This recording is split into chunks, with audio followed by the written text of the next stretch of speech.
Como eu consigo conquistar mais eficiência? Então a gente viu a era do SaaS na década passada. Sim. E o SaaS ele vinha justamente para quebrar sistemas legados, quebrar processos com certa ineficiência e te trazer mais ação e um pouco mais de velocidade. De 2017 para 2018, um amigo meu me apresentou, o Gui, que atualmente é um engenheiro, que trabalha aqui comigo, tá? E aí ele estagiava meio período na Nissan e meio período comigo. Na Nissan ele automatizou a fábrica inteira usando RPA. O que é RPA? É Robot Process Automation, uma robotização de processos e automação. Que a gente vê os robozinhos. E isso pode ser. Eu vou te dar um exemplo, tá? Vamos supor, eu tenho que enviar com rotina e essa utilização do RPA, o que a gente queria, né? Como que eu consigo deixar uma empresa mais eficiente, mais enxuta e muito mais dinâmica? Eu até comento isso muito nas palestras que eu dou, né? Que eu falo que em 2018 eu vivia na minha própria prisão. E essa prisão que eu vivia era, eu chegava às 7, o pessoal chegava às 9, trabalhava até às 5 e eu continuava das 5 até às 9, 10 horas da noite. E não era, vamos dizer assim, por culpa deles, né? Porque eu tinha muito know-how que eu acumulei, não tinha como eu transferir todo aquele know-how, eu tinha que literalmente fatiar o conhecimento para poder me cobrir alguns gaps e o mais essencial ainda dependia de mim. Então, eu acabei construindo uma prisão para mim mesmo. E aí eu falei, cara, eu não quero continuar vivendo dessa forma, né? Meus filhos eram pequenos. Eu falei, eu quero ter mais liberdade, eu quero ter mais tempo de qualidade. Eu falei, cara, o que a gente consegue automatizar tudo? Ele falou, cara, dá para automatizar tudo, eu só preciso entender a tua estrutura de processo. Eu falei, então eu entendi, então vamos ter que estruturar tudo. E aquilo ali eu tenho essa velocidade, eu falei, não, então eu tenho que transformar agora tudo em lógica. Então aí eu comecei a construir esses RPAs para poder dar mais agilidade com visão de gestão, tá? 2019 eu já tenho até uma foto, depois eu vou achar, eu te envio, que eu tinha escrito num quadro, né? Transformação de negócios, transformação digital e a IA junto nesses dois universos para poder escalar Maravilhoso. as empresas. Uhum. Isso, tem uma foto disso 2019 num quadro. E eu falei, cara, o caminho é Ou inteligência seja, artificial. muito antes da onda dos Muito chats da antes. generativa. Legal. Totalmente. E assim, Uhum. se eu te falar, hoje o pessoal fala muito. O pessoal começa a falar, tal do agente que manda mensagem no WhatsApp. 2019 eu já tinha configurado, já mandava mensagem com IA pelo WhatsApp.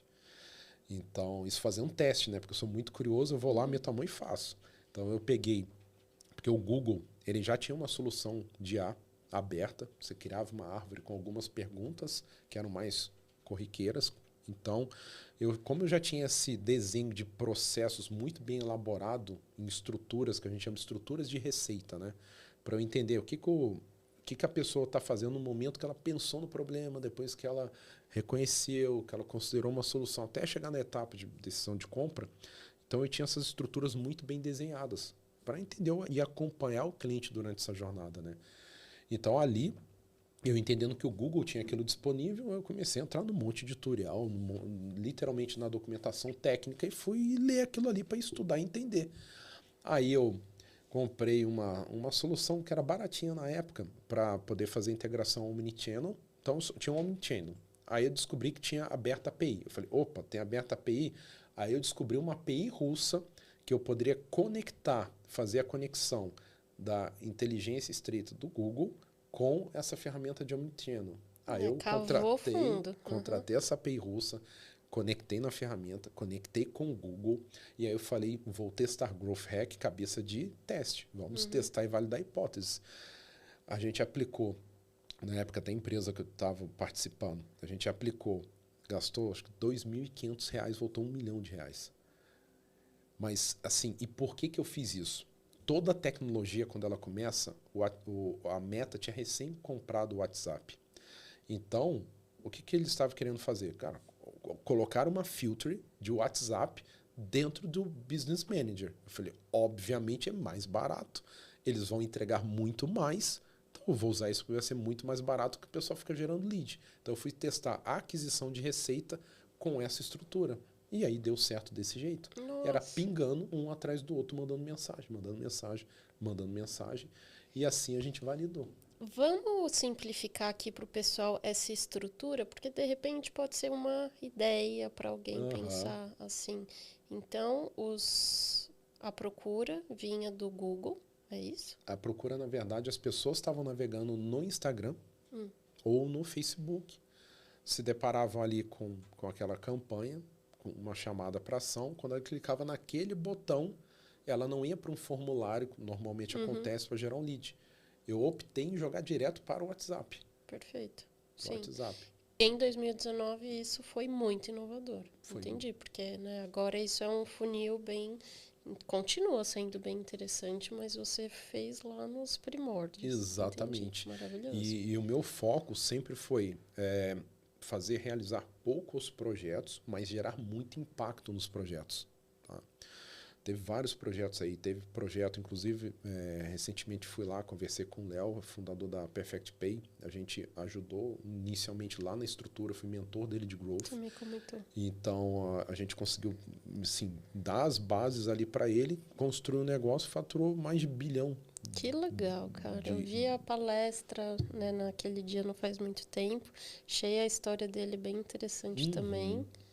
E que legal conhecer o mentor, né, da galera, e o legal que tá gigante. Que quando ele iniciou isso, né, ele performava muito bem, ele usava a Monetize. Então era um dos que já tinham faturado, se não me engano, mais de R$100 milhões na Monetize. E aí ele falou, cara, as taxas estão muito altas, vou criar meu checkout. Eu vi nascendo 3 pessoas numa salinha, 1/3 disso daqui, começando a construir tudo aquilo ali. E hoje, por ironia do destino, ele comprou a Monetize, né? Então, a gente fez uma estrutura de inteligência, estudou mercado e tudo mais. É algo hoje que, inclusive, eu ensino para alunos a mesma coisa. Eles aprendem a executar a mesma coisa. E aí eu fui evoluindo com isso ao longo do tempo, né? 2021, eu dei início a um mestrado de transformação digital. E aí, um dos objetivos do mestrado que eu iniciei era usar esse framework que eu tinha criado, eu ia desenvolver aquilo como tese de mestrado. Então eu chamava de BAS, né? O que é o BAS? É Business as System. O que quer dizer isso? Eu sistematizava a empresa inteirinha como se fosse um túnel. Eu ia conduzindo, eu padronizava a forma como a empresa performava, funcionava.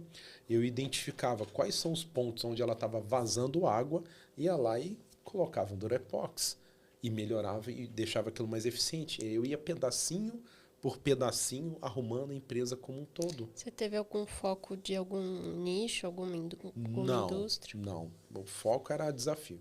Chegava o desafio, vamos enfrentar o desafio. Tá. 2019, eu acabei me associando a uma holding, né? Aí, infelizmente, essa holding aí no ano, o gestor desviou acho que mais de R$100 milhões. Então foi bem pesado. Nossa. Eu tinha recém desenvolvido uma venture que era justamente para a criação de novas startups, né? Eu cheguei a investir numa empresa de cosmético, 19 para 20, a gente ia fazer um lançamento na Europa. Aí, em 2020, em março, ia lançar na Feira de Milão. O que acontece no norte da Europa? Pandemia quebrou a perna do mundo inteiro. Todo mundo. Aí vê aquele tonel de dinheiro queimando, mas enfim. Aí aquele ali foi um ano onde eu resolvi, devido a essa pressão toda que estava vindo de 18, como eu te falei, né? Eu falei, não, agora deixa eu acalmar um pouco, deixa eu respirar, desligar tudo e vou reconstruir tudo de novo. Mas agora eu vou reconstruir para me dar liberdade. E aí eu foquei em fazer um sabático, literalmente foi de meados para final de 20, tá?